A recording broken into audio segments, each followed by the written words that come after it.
Morning friends, কেমন আছো তোমরা সবাই? আশা করি সবাই অনেক ভালো আছো, আর আমিও কিন্তু অনেক ভালো আছি। আমার এই ছোট্ট পরিবারে তোমাদের সবাইকে স্বাগতম। তোমরা যারা আমার পরিবারের সমস্ত সদস্যরা আছো তাদেরকে আমার অনেক অনেক অনেক ভালোবাসা জানাই। তো আজকে সকালে ঘুম থেকে উঠে তোমাদের সাথে কিন্তু দিনটা শুরু করে দিয়েছি। তো দেখো, ঘুম থেকে উঠে ঘরের মধ্যে যে বাসনকোসন ছিল সেগুলো বার করে দিয়েছি, বার করে এবার ঘরটা ঝাড় দিতে শুরু করে দিচ্ছি। আর ঘরের ভিতরটা অন্ধকার কেন বলো তো? এই কিছুদিন হচ্ছে, 4-5 দিন সকাল হলেই দেখছি 7টা 7:30টার মধ্যে সময়টায় কারেন্টটা না চলে যাচ্ছে। তো সেই জন্য এই সময়টা কষ্টকর হয়ে যায় অনেক কাজটা করতে, কারণ গরমের মধ্যে ঘরের মধ্যে ঝাড় দেওয়া, মোছা, এগুলো একদমই ভালো লাগে না। আর আমি সকালে তো জানালা খুলি না, একবারে স্নান করে এসে জামা কাপড় চেঞ্জ করে তারপরেই জানালা খুলি। নাহলে আবার তো সেই জামা কাপড় চেঞ্জ করার সময় ডবল করে জানালাগুলো বন্ধ করতে হবে, খুলতে হবে। তো সেই ঝামেলার জন্যই আর জানালা খুলি না। কিন্তু দেখো, এখন জানালা খুলতেও পারবো না, আবার এখন কারেন্টও নেই, ঘরে পাখাও চালাতে পারছি না, অনেকটাই কিন্তু গরম লাগছে। আর এত গরমের মধ্যে যে আমার সোনামা এখনও ঘুমাচ্ছে সেটাই আমার সৌভাগ্য। ভাবো তো, ঘরের মধ্যে এতটা গরম, মশারির ভিতর তাহলে কতটা গরম হবে? মশারির ভিতর কিন্তু একটু হলেও গরমটা বেশিই থাকে। আর আমি না অনেক সাবধানে সাবধানে কাজগুলো করছিলাম যাতে সোনামা না উঠে পড়ে। আমার সোনামার যে সজাগ ঘুম, একটু ঝাঁট দেওয়ার আওয়াজ পেলেই কিন্তু সে উঠে পড়বে। তো একটু একটু নড়াচড়া করছিল, এপাশ ওপাশ করছিল, মানে আমি ঘরটা ঝাঁট দিচ্ছিলাম, পরিষ্কার করছিলাম, ওর কিন্তু ঘুমের ডিস্টার্ব হচ্ছিল, সেই জন্যই এপাশ ওপাশ করছিল, আর আমিও না দেখছিলাম ঘুরে ঘুরে। তারপরেই দেখো, আমার সোনামা কিন্তু উঠে পড়েছে। উঠে এসে তো আমার কোল থেকে নামবে না, ঘুম থেকে ওঠার পরেই তার একটু মায়ের আদর খেতে ইচ্ছে করে। তো সেই জন্য আমিও তাকে কোলে নিয়ে এখানের পর্দাগুলো সরিয়ে দিলাম, পর্দাগুলো খুলে দিলে ভাবলাম একটু দালানটায় ঘরগুলো একটু আলো ঢুকবে, সূর্যের আলোটা। তো দেখো, তারপরে কিন্তু সোনামা ঘুম থেকে উঠে পড়েছে বলেই জল গরম করতে চলে এসেছি সোনামার খাবারটা বানাবো বলে। তো প্রথমে জলটা গরম করে নিলাম। আর গ্যাস তো আমি রাতে মুছেই শুই, বাসনগুলোও রাতে মেজেই শুই। তো যারা আমার ভিডিও প্রতিদিন দেখো তারা হয়তো এটা জানবে। তো গ্যাসটা মোছা ছিল, বাসনও মাজা ছিল, সেই জন্য কিন্তু আমি জলটা গরম করে নিলাম, আমার কোনো অসুবিধাই হলো না। গ্যাস মোছার ঝামেলাও নেই, কিছু নেই। তো প্রথমে গরম জল দিয়ে বাটিটার গোদলটা আগে ধুয়ে নিলাম, প্রতিদিনই এটা নিই। তো তারপরে আবার গরম জলটা নিয়ে চলে গেলাম দুধটা গোলার জন্য।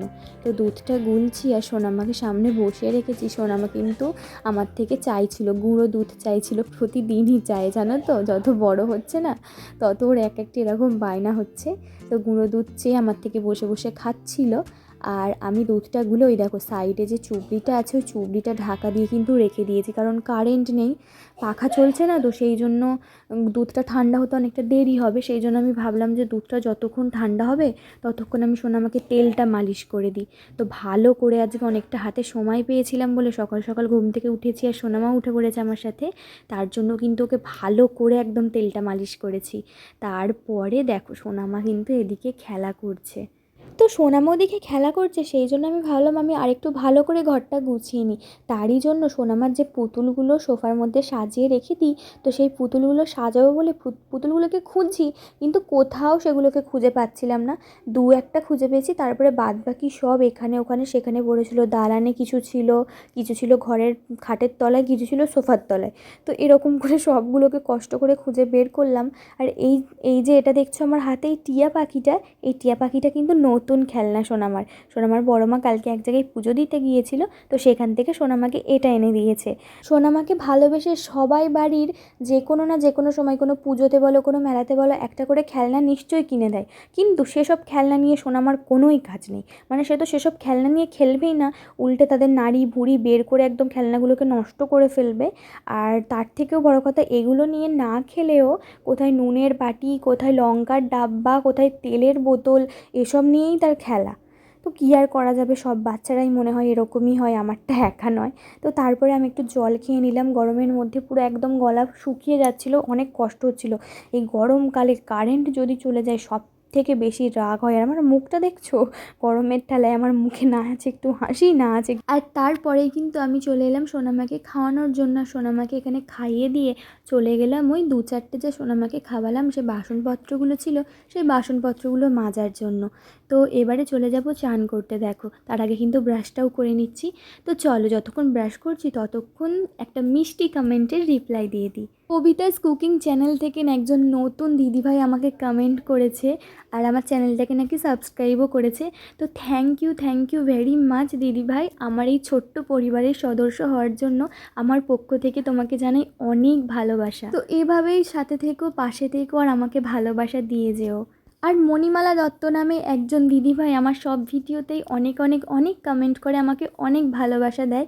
তো তোমাকেও থ্যাংক ইউ মণিমালা দি, তোমাকেও আমার পক্ষ থেকে জানাই অনেক ভালোবাসা। তো বন্ধুরা দেখো, আমার কিন্তু এখানে জল ভরাটা হয়ে গেছে। এবার আমি এই জলটা দিয়ে ঘরটাকে মুছে নেব। আর আমি এখানে ঘর মুছছি, বাইরে আমার সোনামা কী করছে জানো? আমার সোনামা জল ঘাঁটছে।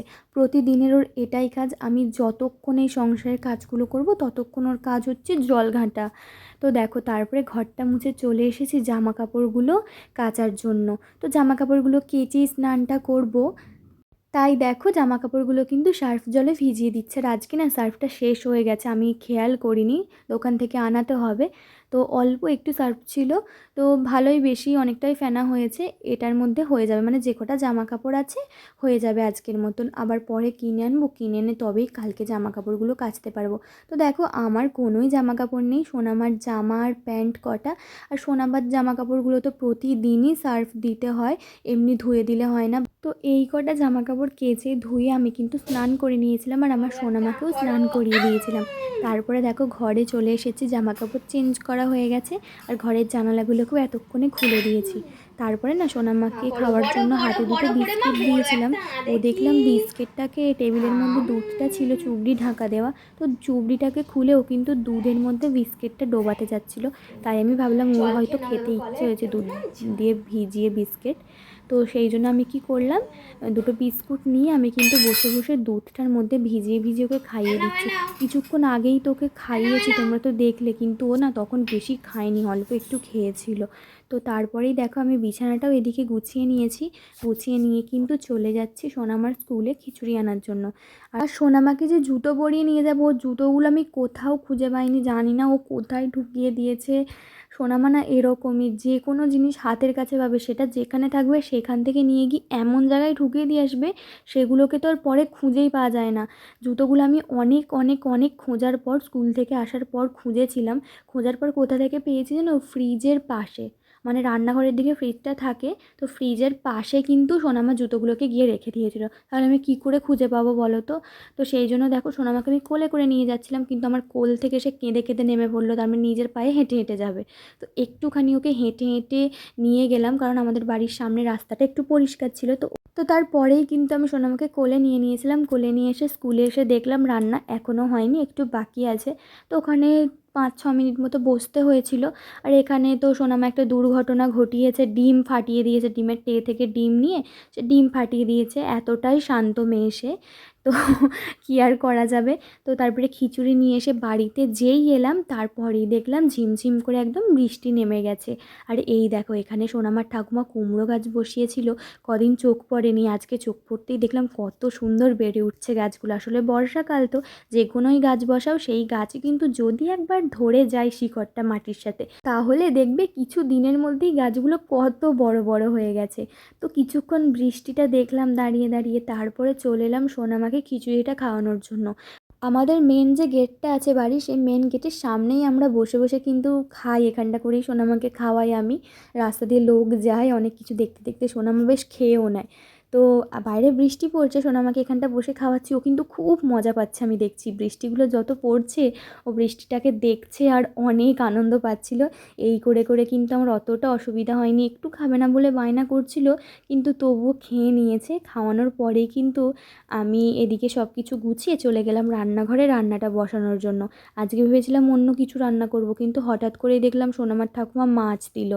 তো দেখো একদিকে ভাত বসিয়ে দিয়েছি এখন, আর একদিকে হচ্ছে ডাল। আর আজকে করব টকের ডাল আমড়া দিয়ে। আমার মতো তোমরা কারা কারা টকের ডাল খেতে অনেক ভালোবাসো আমাকে কিন্তু কমেন্ট করে অবশ্যই জানাবে। গরমকালে রোদের সময় বিশেষ করে টকের ডালটা অনেকটা ভালো লাগে, কিন্তু যেহেতু আমি টকের ডাল ভালোবাসি, আমি যেই জিনিসটা ভালোবাসি সেই জিনিসের কোনো সময় থাকুক বা নাই থাকুক আমাকে দিলেই আমি খেয়ে নেব, এরকম একটা অবস্থা। মানে ভালোবাসা সেটা সময় হিসেবে নয় কিন্তু। তো ওদিকে ভালোভাবে নুন হলুদ মাখিয়ে মাছটার মধ্যে রেখে দিলাম, আর এদিকে কিন্তু মশলাটাও বেটে নিয়েছিলাম, সব মশলা করে নিয়েছিলাম।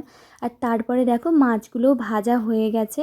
আর মাছের ডিমটা আমি একটু মুখরোচকভাবে খাওয়ার জন্য একটু পেঁয়াজ কুচি রসুন কুচি দিয়ে ভেজে নিয়েছি। তারপরে দেখো এদিকে মাছের ঝালটাও বানিয়ে নিয়েছি, আর টকের ডাল হয়ে গেছে। টকের ডালটা অনেক টেস্টি বানিয়েছিলাম আমি, আমার তো অনেক ভালো লেগেছে।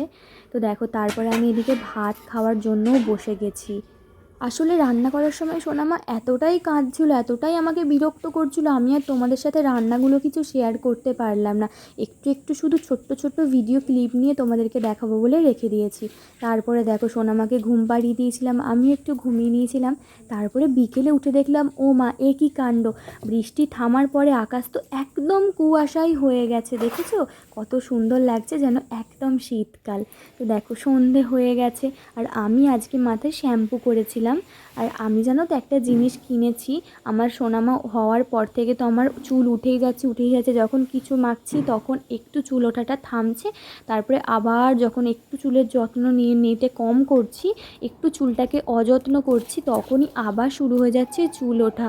তো এই প্রবলেমটা আমার অনেক হচ্ছে, সেই জন্য আমি একটা জিনিস কিনেছি চুলে মাখার জন্য, ওটা শ্যাম্পু করার পরেই মাখতে হবে। তো আজকে শ্যাম্পুটা সকালে করেছিলাম, তাই সন্ধেবেলা চুলটাকে ভালো করে আঁচড়ে ওটা মেখে নিয়েছি। তারপরে দেখো আমি কিন্তু আটা মাখতে বসে গেছি।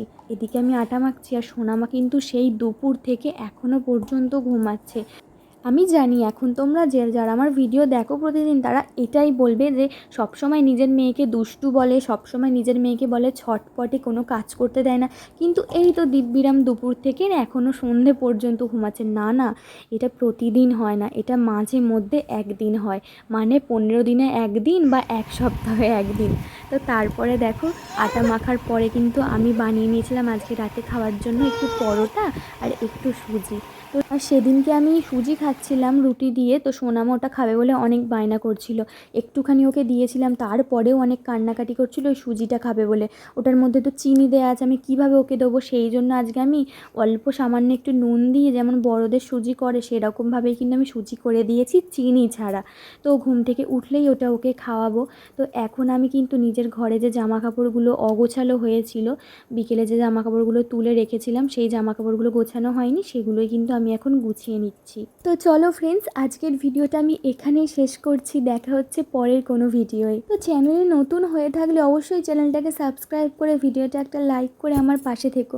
আর তোমাদের মনে যা ইচ্ছে প্রশ্ন বা কোনো জিজ্ঞাসা থেকে থাকে তাহলে অবশ্যই আমাকে কমেন্ট করো, আমি পরের ভিডিওয় তোমাদের কমেন্টের রিপ্লাই অবশ্যই দেবো। তো তোমাদের সকলকে আমার অনেক অনেক অনেক ভালোবাসা জানিয়ে আজকের ভিডিওটা এখানেই শেষ করলাম। তো চলো আজকের মতো টাটা বাই, গুড নাইট, সবাই ভালো থেকো সুস্থ থেকো।